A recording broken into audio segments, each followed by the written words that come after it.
Good evening, I'm Ty Masterson. Welcome back to the Senate Chamber here in our beautiful Kansas state capitol, where recently I was deeply humbled to be reelected unanimously as Senate President. I am grateful for the opportunity to deliver the Republican response to Governor Kelly's State of the State address.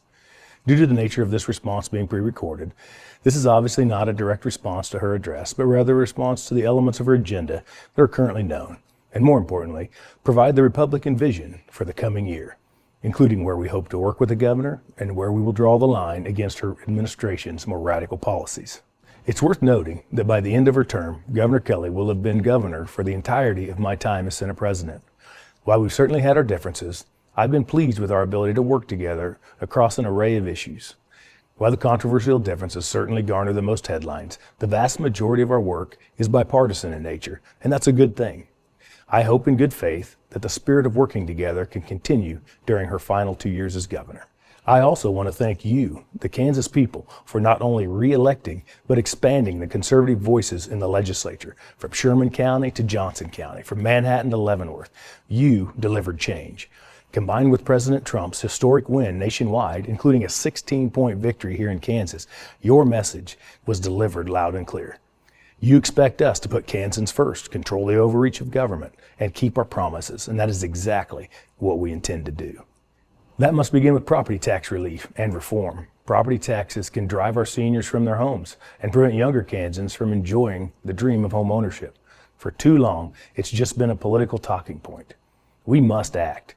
In the Senate, we will again work on a constitutional amendment to put a lid on the outrageous processes that drive tax hikes and pursue reform to bring more accountability to a broken system.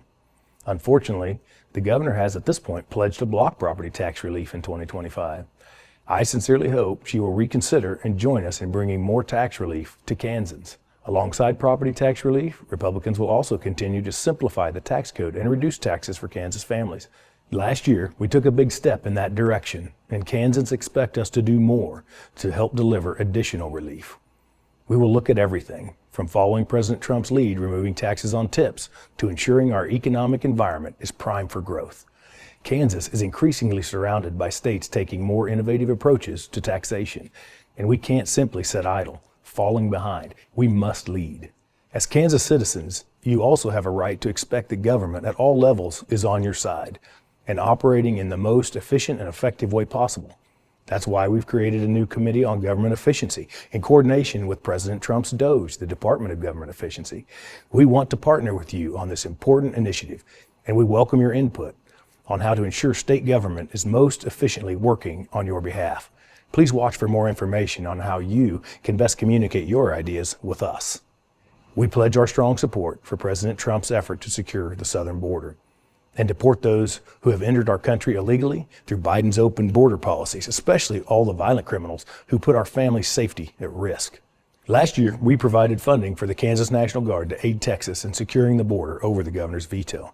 But as chief executive, she failed to act. We call on her to change course and work alongside President Trump to stop illegal immigration. Kansans also support securing land around our military installations from foreign adversaries like China. Last session, Republicans passed a bill that would have accomplished just that, but the governor vetoed it. We will again take action and send her a new bill. I call on the governor to side with the people of Kansas and secure our land.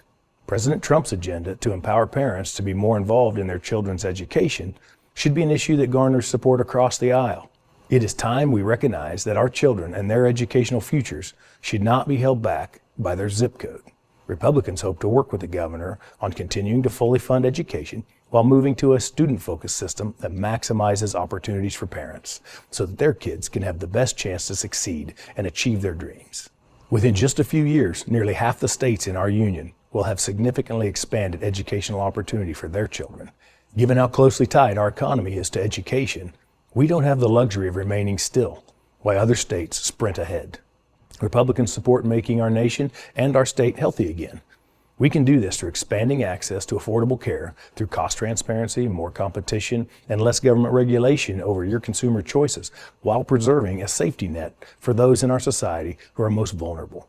That's why Republicans passed legislation that has shortened Medicaid wait lists and increased reimbursement rates to providers. Yet the governor continues to push removing able-bodied adults from private insurance and putting them on government dole. undoing the progress we've made and harming the most vulnerable people for whom the Medicaid safety net was intended.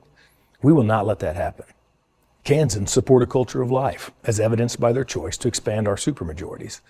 We stand for reducing the number of abortions by promoting adoption, ensuring pregnant women have the resources they need, including child support, and preserving our common sense protections we have in law, all of which are currently under attack.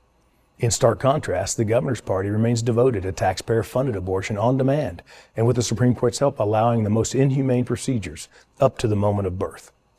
We will continue to fight this moral battle and will always do what is right for women and their unborn children. Finally, we will not allow the extreme trans agenda to impact our kids. We successfully ensured that women's sports in Kansas are reserved exclusively for women, and we will again pass the Help Not Harm Act, which prohibits the permanent mutilation of minors.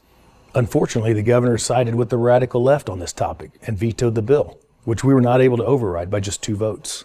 You fixed that problem in this last election. We will not give up until this common sense protection is enacted into law.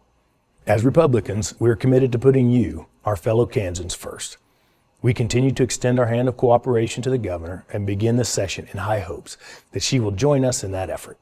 Ultimately, you can expect us to deliver results and help secure a brighter future for all Kansans. That is what we will do. May God bless you, your families, and may God bless this great state of Kansas. Thank you for listening.